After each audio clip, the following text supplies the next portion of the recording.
Hello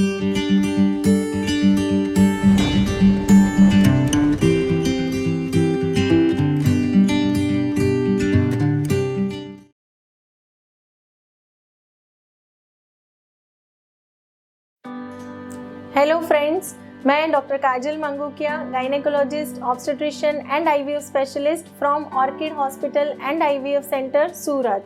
नमस्कार, आपका स्वागत है ऑर्किड पेशेंट्स अवेयरनेस सीरीज में। और आज जो टॉपिक के बारे में मैं बात करने वाली हूँ वह है कि करेक्ट एज फॉर आईवीएफ। क्योंकि रूटीन में जैसे हम पेशेंट देखते हैं तो काफ़ी पेशेंट का यह सवाल होता है कि मैम अभी तो हमारी उम्र बहुत कम है, क्या हमें अभी आईवीएफ करवाना चाहिए या हमें थोड़ा वेट करना चाहिए। तो फ्रेंड्स, ऐसे जिन लोगों के माइंड में ऐसे मिथ्स हैं कि थोड़ा उम्र बढ़ जाए या तो 35 के बाद ही हमें आईवीएफ का ऑप्शन लेना चाहिए, तो फ्रेंड्स ऐसे जो भी लोग हैं जिनके माइंड में ऐसे मिथ्स है, कन्फ्यूजन है, तो उनको मैं कोशिश करती हूँ कि इस वीडियो के माध्यम से मैं आपको करेक्ट डायरेक्शन में गाइड करूँ।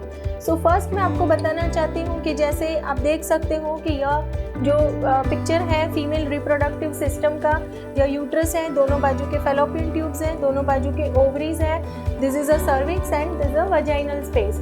सो फ्रेंड्स, फर्टिलिटी के लिए क्या इम्पोर्टेंट होता है? फर्टिलिटी के लिए इम्पोर्टेंट है कि जो एग है उसका क्वालिटी अच्छा होना चाहिए, एग जो ओव्यूलेशन का प्रोसेस है वो नॉर्मली होना चाहिए, दोनों बाजू के फैलोपियन ट्यूब्स ओपन होने चाहिए, यूट्रस के अंदर की जो लाइनिंग है वो अच्छे से डेवलप होनी चाहिए और गर्भाशय का जो मुख है वहाँ पे कोई इन्फेक्शन वगैरह नहीं रहना चाहिए। So most important part in fertility is quality of the oocyte, quality of the sperm and good endometrial receptivity और good endometrial lining with the good vascularity. So यह जो 3 फैक्टर हैं बहुत ही important फैक्टर्स रहते हैं।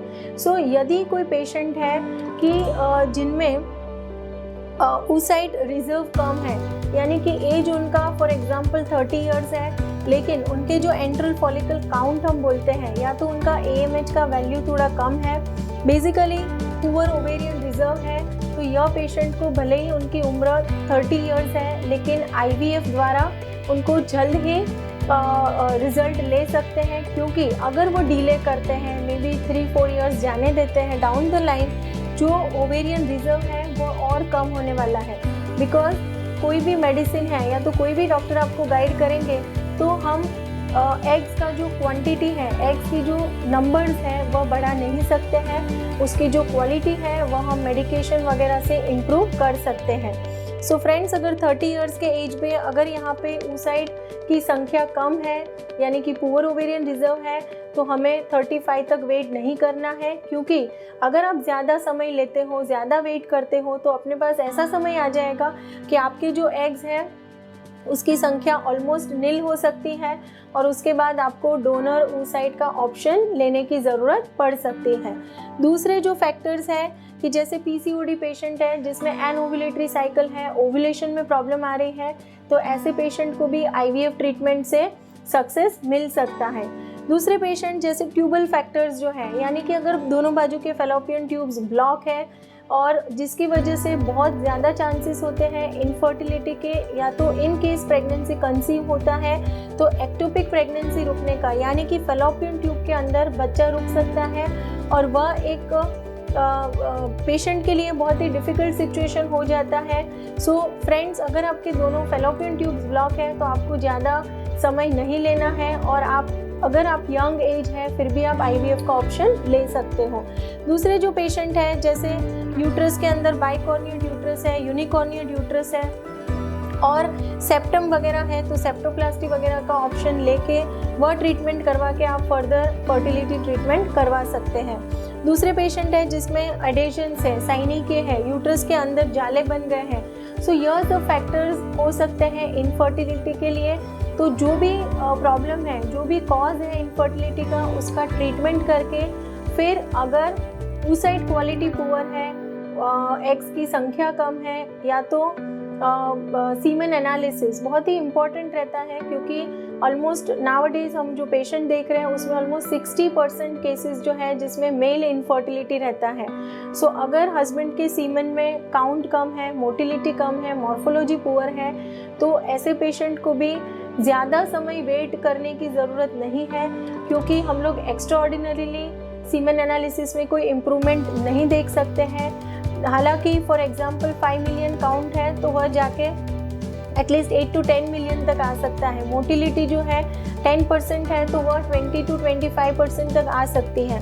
लेकिन अगर DFI जो है वो बहुत ही ज़्यादा है, सो ऐसे पेशेंट रहते हैं जिनके लिए IVF is a better option. दूसरे जो पेशेंट है जिसमें सीमेन एनालिसिस में एजोस्पर्मिया है, यानी कि काउंट नील है, तो ऐसे पेशेंट में अगर ऑब्स्ट्रक्टिव एजोस्पर्मिया है तो यह पेशेंट को भी हम टैसे पैसे प्रोसीजर करके स्पर्म रिट्राइव कर सकते हैं और उसके बाद IVF की ट्रीटमेंट से उनको रिजल्ट दे सकते हैं। सो फ्रेंड्स, यहाँ पे मैं जो हाईलाइट करना चाहती हूँ कि IVF के लिए पर्टिकुलर कोई एज नहीं है। अगर आपके माइंड में है कि यंग एज में IVF नहीं करना चाहिए तो यह एक गलत बात है। आपकी एज रिस्पॉन्सिबल नहीं होती है, कि as is not a criteria to undergo IVF। लेकिन आपकी बेसिक प्रॉब्लम क्या है, oocyte क्वालिटी, स्पर्म क्वालिटी और एंडोमेट्रियल लाइनिंग। सो यह जो सारे फैक्टर है, अगर वहाँ पे कोई प्रॉब्लम है, so I think best thing you should go for IVF and get the success. So thank you friends once again for watching this video. Last में यही मैसेज देना चाहती हूँ कि अगर आपको आपके डॉक्टर ने सजेस्ट किया है कि आपको IVF की ट्रीटमेंट की ज़रूरत है, तो आपके माइंड में जो कोई कन्फ्यूजन है वो आप डॉक्टर के साथ शेयर कर सकते हो, बात कर सकते हो। और आपको लगता है तो आप यह वीडियो आपके फ्रेंड्स में भी शेयर कर सकते हो ताकि उनके यह कन्फ्यूजन दूर हो सके। एंड अगर आपको लगता है कि IVF रिलेटेड और कोई टॉपिक हम लेके आए तो आप कमेंट बॉक्स में ज़रूर से लिखें।